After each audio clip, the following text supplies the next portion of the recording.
टीना दाबी का बहुत मुद्दा ज्वलंत है। आप मुझे ये बताइए, अगर ये दोनों सधर्मी होते, दोनों एक ही धर्म के होते, क्या ये तलाक सुर्खियों में होता? बिल्कुल नहीं होता। ये सब राजनीति है, प्योर राजनीति है। इसके पीछे आप एक मुद्दा चलाए रखिए, उस मुद्दे को जीवंत रखिए, और जब वो मुद्दा धीमा पड़ने लगे, आंच थोड़ी धीमी पड़ने लगे, तो दूसरा मुद्दा उछाल दीजिए। कुछ तो लोग कहेंगे, लोगों का काम है कहना। राजनीति में बैठे हुए लोग अगर कुछ नहीं कहेंगे तो किस तरह सुर्खियों में रहेंगे? आज के अखबार में जो दिखता है वो बिकता है। बस लोगों की कोशिश ये है कि हम दिखते रहें, बिकते रहें। आज इसकी विरोध कर दें, कल उसका सपोर्ट कर दें, सुर्खियों में रहने का।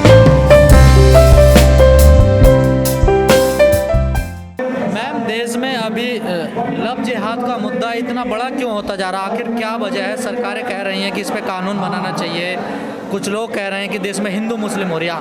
आप एक महिला हैं, एक शिक्षिका भी हैं, कैसे देखते हैं? क्या कोई लड़की अगर दूसरे धर्म में शादी करना चाहती है, कोई लड़का करना चाहता है, क्या वो अपराध है, गुनाह है? कैसे देखते हैं? देखिए, मेरा मानना ये है कि धर्म एक व्यक्तिगत विषय है, और उसी प्रकार प्रेम भी एक व्यक्तिगत विषय है। ज़रूरी नहीं है कि आप अपने धर्म में ही जीवन साथी चुनकर आजीवन सुखी रह सकते हैं, और ये भी ज़रूरी नहीं है कि दूसरे धर्म का कोई होगा तो वो आपको आतताई ही साबित होगा, वो आपको परेशानी करेगा।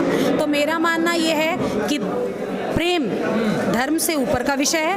प्रेम नितांत निजी विषय है। अगर आपका किसी के साथ मन मिलता है, आप उसके साथ गृहस्थी निभाना चाहते हैं, तो आप दूसरे धर्म वाले के साथ भी बहुत अच्छे से निभा सकते हैं। और कई बार ऐसा होता है कि अपने ही धर्म के लोग स्त्री को या पुरुष को इतने बंधन में बांध देते हैं कि विवाह नाम की संस्था भी अपने आप में बोझ लगने लगती है। लेकिन सरकार कह रही है कि जो मुस्लिम लड़के हैं वो हिंदू लड़कियों को गुमराह करते हैं जी, उनको अपने जाल में फंसाते हैं, उनसे शादी करते हैं। जी देखिए, मेरा मानना ये है कि जहाँ कुछ धुआं उठ रहा है वहाँ कोई ना कोई चिंगारी रही होगी।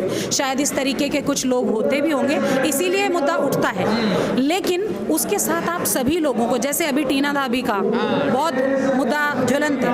आप मुझे ये बताइए, अगर ये दोनों सधर्मी होते, दोनों एक ही धर्म के होते, क्या ये तलाक सुर्खियों में होता? बिल्कुल नहीं होता। ये सब राजनीति है, प्योर राजनीति है। इसके पीछे आप एक मुद्दा चलाए रखिए, उस मुद्दे को जीवंत रखिए, और जब वो मुद्दा धीमा पड़ने लगे, आंच थोड़ी धीमी पड़ने लगे, तो दूसरा मुद्दा उछाल दीजिए। उनको तो ट्रोल किया जा रहा है, बड़ा उछाला जा रहा है, बहुत उछाला जा रहा है। ये उनका व्यक्तिगत विषय है। उन्होंने जब एक दूसरे को चुना, एक दूसरे से शादी की, तो दोनों जानते थे कि वो एक धर्म के नहीं हैं, उनके साथ ये सारी प्रॉब्लम्स आएंगी, ये सब होगा। और उसके बाद अगर वो तलाक लेना है, तो मेरा मानना ये है कि वजहें निजी रही हैं, इसमें धर्म का कोई लेना देना नहीं है। बहुत सारे लोग ऐसे भी हैं, मैं कितनी लिस्ट आपको गिना सकती हूँ, जो अलग अलग धर्मों पर बहुत सुखी रह रहे हैं, जहाँ स्त्रियों ने पुरुष के धर्म को और पुरुष ने स्त्री के धर्म को अपने घर में पनाह दी हुई है। बीच बीच में क्यों उठाया जाता है? इसको मदद राजनीति, ये सब राजनीति है, ये सब राजनीति है। आप जानते हैं, राजनीति हमेशा कुर्बानी मांगती है।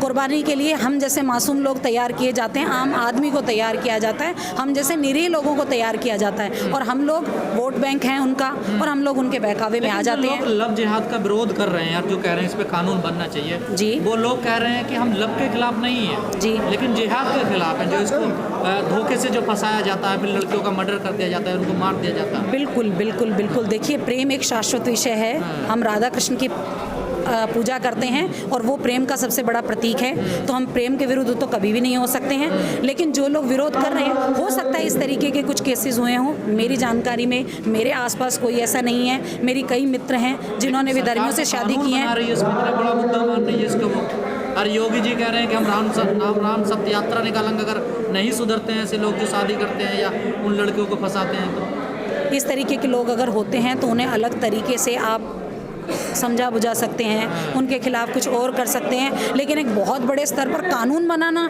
ये तो बांध देना हुआ किसी को।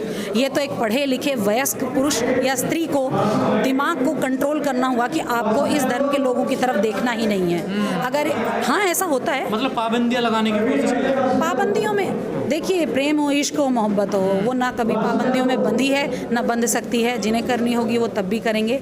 लेकिन अभी फिलहाल यही है कि इसको थोड़ा सा सोच समझ के। एक तरफ बीजेपी कहती है कि महिलाओं का हम सम्मान करते हैं, दूसरी तरफ जैसे आपने टीना दाबी का जिक्र किया, लोग सोशल मीडिया पर लिख रहे हैं जो बीजेपी समर्थक हैं कि घिसा पिटा माल वापस नहीं होगा। बताइए, इस प्रकार की भाषा का इस्तेमाल करते हैं वो लोग, और एक तरफ कहते हैं कि बीजेपी महिलाओं के लिए मैदान में है। देखिए, ऐसा है, देश की आधी आबादी, जब आप धर्म की बात करते हैं ना, मैं तो कहती हूँ देश में धर्म ही दो हैं, स्त्री और पुरुष। आधी आबादी हमेशा से पीछे रही है, स्त्रियों को हमेशा से पीछे ही रखा जाता रहा है। ये सब हिंदू मुस्लिम सिख ईसाई अपनी बारी में जब बात आती है, जब स्त्रियों की बात आती है तो सब पुरुष लामबंद हो जाते हैं। तो आधी आबादी हमेशा से शोषित रही है और अब भी उसको दबाने का ही प्रयास जारी है। ये कोई सरकार आए, कोई सरकार जाए, महिलाओं के उत्थान के लिए कोई काम नहीं करती है। लेकिन लोग कह रहे हैं टीना ढाबी ने गलत कदम उठाया था मुस्लिम से शादी करके। ये उसका व्यक्तिगत विषय है, ये उसका निजी। जब शादी हुई थी तब भी चर्चाओं में रही थी। तब भी चर्चाओं में रही थी, तब भी बहुत देखिए, उसने अपने आप में एक, अगर आईएएस सेलेक्ट हो गई है, सिविल सर्विसेज सेलेक्ट हो गई, उस लड़की का कुछ पॉइंट ऑफ व्यू होगा, उसने ज़िंदगी देखी है, वो अगर सेलेक्ट होके गई है, वो अगर किसी को चुन रही है, वो क्षणिक आवेश नहीं है, वो एक सोच समझ के लिया गया निर्णय है। और ये कोई पहला तलाक नहीं है। हिंदुस्तान में बहुत सारे लोग हैं जो अलग हो जाते हैं, सबके पीछे धर्म नहीं होता है। एक ही धर्म के लोग भी तो बहुत सारे तलाक ले ही रहे होते हैं। बल्कि मैं तो कहती हूँ, एक ही धर्म में रहकर जो एड़ियाँ रगड़ रहे हैं, विवाह को चला रहे हैं, घसीट रहे हैं, सिर्फ बच्चे पैदा हो गए हैं, सिर्फ बच्चे पैदा हो गए हैं, उन बच्चों के लिए हम लोगों को चलो जी हमें घसीटना है, बात को रेल को घसीट रहे हैं, गाड़ी पे चला रहे हैं, वो ज़्यादा बड़ा पाप है। तलाक लेना तो अपने आप में एक तरीके से ये है कि अगर आप बहुत सोच समझ के तलाक ले रहे हैं, नहीं चला सकते इस संस्था को खराब मत कीजिए। फिर आप बहुजन समाज को टीना ढाबी के समर्थन में खड़ा हो जाना चाहिए। इसमें मैं बिल्कुल भी टिप्पणी नहीं करना चाहूँगी। ये सब किसको खड़े होना चाहिए और किसको नहीं खड़े होना चाहिए, ये सबकी आत्मा का, ज़मीर का विषय सपोर्ट में खड़ा होना चाहिए, समाज को नहीं होना चाहिए। बताइए, जो लोग उसकी आलोचना कर रहे हैं, उनको ट्रोल कर रहे हैं, उनके खिलाफ देखिए, आलोचना नहीं करनी चाहिए, समालोचना करनी चाहिए। आज समय है कि हमें समालोचना की आवश्यकता है। लेकिन वही बात है ना, जिस समाज से वो आती है उसके कुछ लोग कह रहे हैं कि ये तो बाबा साहब को पहले ना मानती थी, ना मानती, अब क्यों इन्हें समाज याद आ रहा? नहीं, आप ये बताइए, मैं अगर किसी को ट्रोल नहीं कर रही हूँ तो इसका मतलब ये नहीं कि मैं उसके साथ भी हूँ। ये अलग अलग विषय है। You are trying to put your words in my mouth.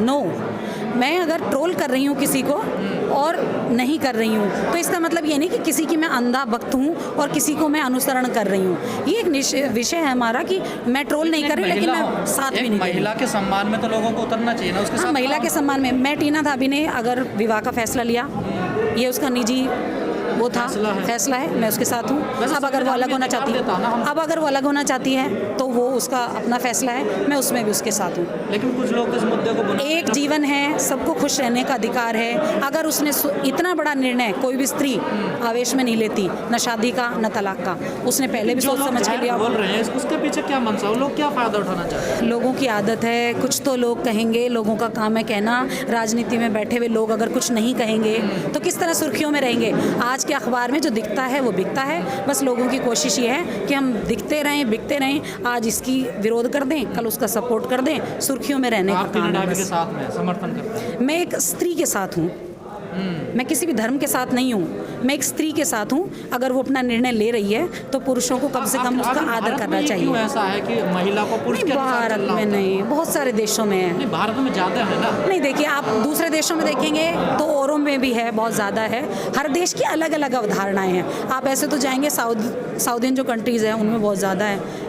तो आप ये नहीं कह सकते कि भारत में ज़्यादा है। भारत बहुत अच्छा देश है, भारत में स्त्रियों को बहुत सी आज़ादियाँ हासिल हैं। भारत में महिलाओं को शोषण नहीं होता। देखिए, हर क्षेत्र में अलग अलग है। भारत की महिला कोई एक महिला नहीं है। गांव देहात में रह रही महिला कुछ और जीवन जी रही है, शहर में रहने वाली कुछ और जी रही है, एक अपर क्लास की हाथ में पैक छलकाती हुई महिला कुछ और जीवन जी रही है, और सिर पे तसला ढोती हुई महिला कुछ और जीवन जी रही है। तो आप भारत की महिला कह के सबको एक ही थाली में नहीं रख सकते। आप यू कांट कैटेगराइज। मेरा सवाल ये, महिलाओं का शोषण नहीं हो रहा भारत में? हो रहा है, लेकिन सभी का नहीं हो रहा, सभी का नहीं हो रहा। जो समान पुरुष को इज्जत मिलती है वही महिलाओं को मिलती है इस देश में। जिसे अधिकार लेना आता है, जिसे सम्मान छीनना आता है, उसे मिल रहा है। कितने % होंगे वो ऐसे जो अधिकार छीन रही है? देखिए, आज से 20 साल पहले ये इतना टाइम नहीं था, उससे 20 साल पहले और नहीं था, आज से 20 साल बाद और अलग तरीके का होगा। तो ये तो सदियां बीतती हैं, धीरे धीरे ज़माना बदल रहा है और भी ज़माना बदल जाएगा। चलिए, ठीक है। होपफुली हम एक अच्छे भारत को, बेटी, मेरी भी 2 बेटियां हैं, तो मैं चाहती हूँ कि एक अच्छा भारत बने जहाँ बेटियों को अपने निर्णय लेने की स्वतंत्रता हो, और अगर उसका निर्णय गलत हो जाए टीना धाबी वाले केस में, अगर उसका निर्णय गलत हो जाए तो उस बेटी के माँ बाप बाहें फैलाकर उसका स्वागत करें कि हाँ तुमने कोई गलती की महिला नहीं, सारा समाज स्वागत करे कि आप वापस आ जाइए, आप घुट घुट के मरने की बजाय आप वापस आ जाइए, क्योंकि 90% महिलाएं आज विवाह में इसीलिए पिस रही हैं क्योंकि उन्हें वहाँ पर कोई सपोर्ट दिख नहीं रहा है।